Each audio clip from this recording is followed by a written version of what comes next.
welcome to the Jiff channel. If you haven't realized yet, I'm Jiff. If you're wondering what the hell I am, I'm a mix of Chihuahua, Pomeranian, that forms me, a badass mixed dog.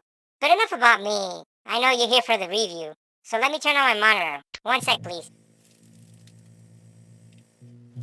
Before we start, let me put on my Division outfit.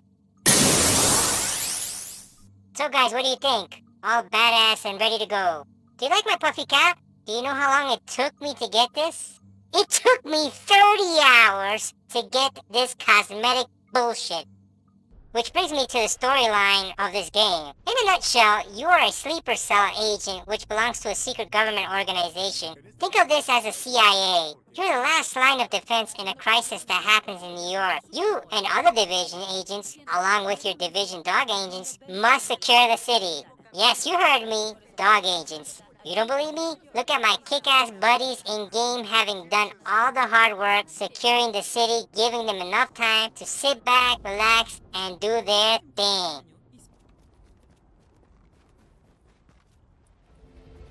Take a look at my buds right here. He's having a good time. He did more than any other agent has done, and they're all over the city. They're just relaxing.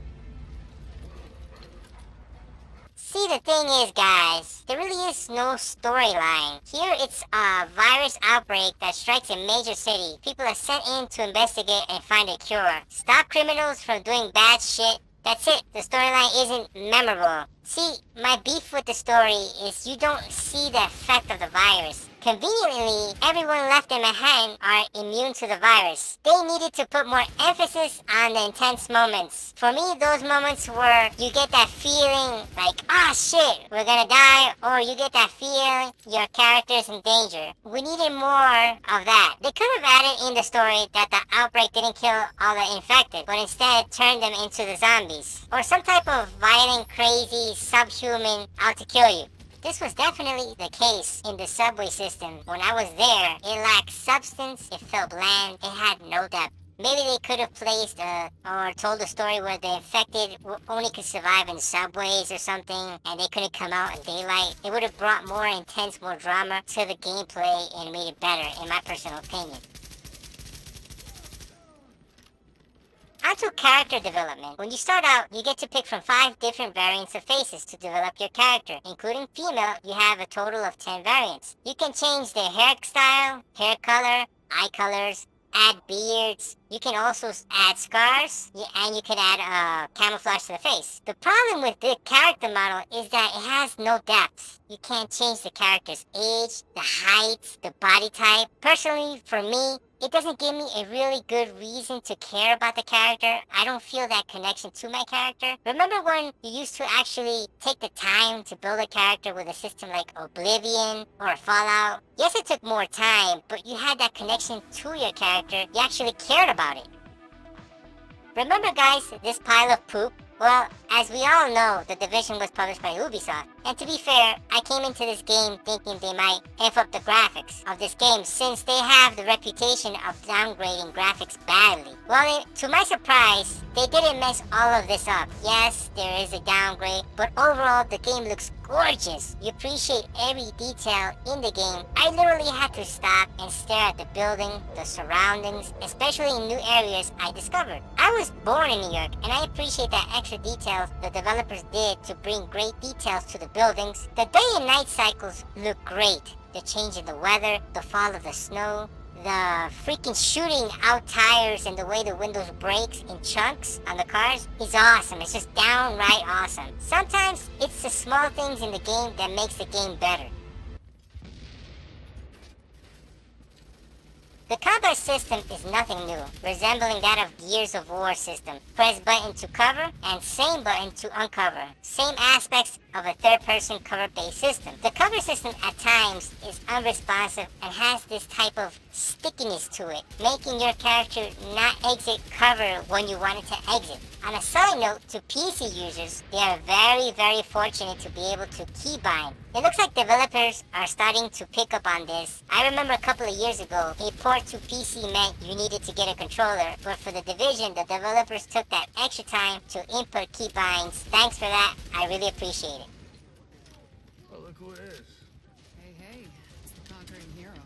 Gotta say The game is comprised of a story mode and somewhat PvP mode, which is called the Dark Zone. I will explain that in a bit. The main story mode has about a dozen missions that have you everywhere in Manhattan. The main missions themselves are somewhat intense to me. I personally needed more. The missions are better when you do them with a friend or a random person. Don't do them by yourselves, especially if you're lower level. It will become tedious than actual having fun. The non-missions, oh my god, the non-missions. The non-missions suck. They are repetitive, bland, and outright boring. You will get tired of hearing this from Isaac. He says it all the time. Just watch it.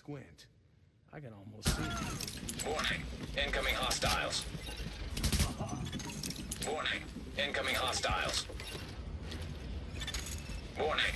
Incoming hostiles. The non-missions have you going from underground to the rooftops, hooking up antennas, turning them on, protecting a cache of weapons, retrieving information, protecting JTF soldiers, helping them out. It just becomes repetitive, and it becomes repetitive really, really fast.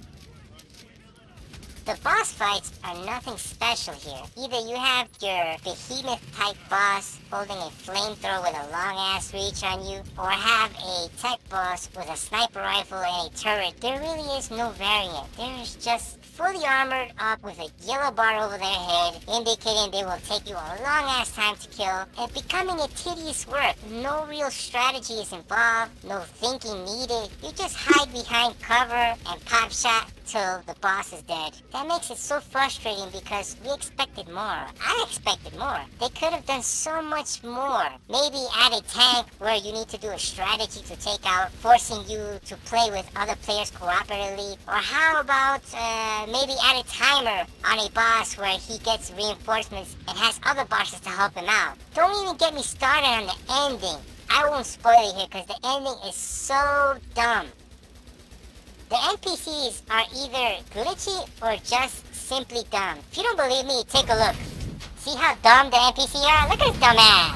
Look at the dumb man. He's taking the fire in his face.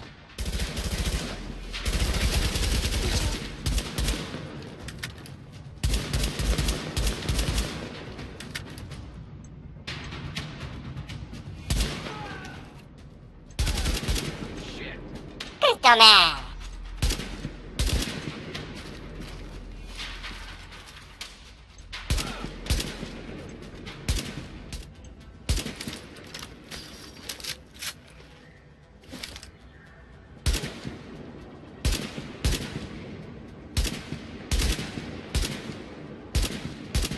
Granted, as I got up in level, they did start to cover more and play more strategically to my moves. But even in the later parts of the game, I walked into NPCs just stuck on a corner or shooting the other way.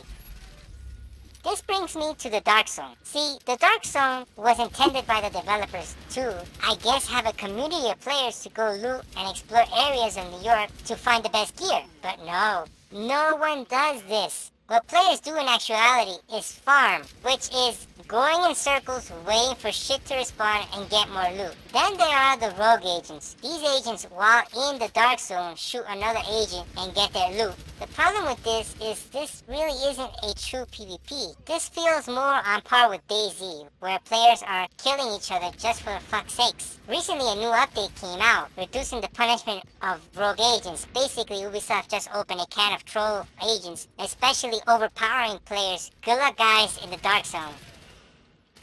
The sound effects in The Division is great. The gunfire for each gun is on par with their real-life counterparts. The AK-47 has this heavy sound. The M249 has this thud sound. The footsteps are accurate. When you're in sleet snow, you get that mush sound. When you're indoors, it transitions correctly. The birds chirping when it's sunny and the sound of the wind when it's snowing, it's all here. The music is fantastic. The futuristic type techno soundtrack and the way it transitions, the music when you discover a new location. The voice acting is okay. I find that part to be nothing special. For some reason to this day, the voice with characters, I don't find it too convincing. Overall though, the sound is on par with other AAA games. My final verdict for The Division is a 6.5 out of 10. I know guys that the new DLC is coming out. This is a whole year thing, but it's based on the game now. I'm so pissed. I really wanted this game to be so much more. Is this a bad game? No, not at all. It is a slightly average game. It's repetitive, constant grinding, lack of story, no emotional attachment to the character. It has no real PvP, but some might find it good or bad. In the end, it really lacks depth that one would expect from a AAA game. They could have added more mini games where you needed to head a lab and some type of problem solving. Heck, they could have added more tense moments. Added virus-hungry crazy victims that are trying to get in and you to add a barricade or something and help defend an area. There's so much more they could have added. Hopefully, in the new DLC, we'll get better content and hopefully an area where they can add PvP. Well guys, Jiff is signing off. I will see you on the next Jiff review. And don't forget to subscribe and like my shit. Thank you and have a good day. Bye bye. Please don't forget to hit that subscribe button. If you like this video and want to help this channel grow, all you have to do is click that like button. Thank you so much for watching. Check out more of my videos. Also, don't forget to leave a comment. Take care. Bye.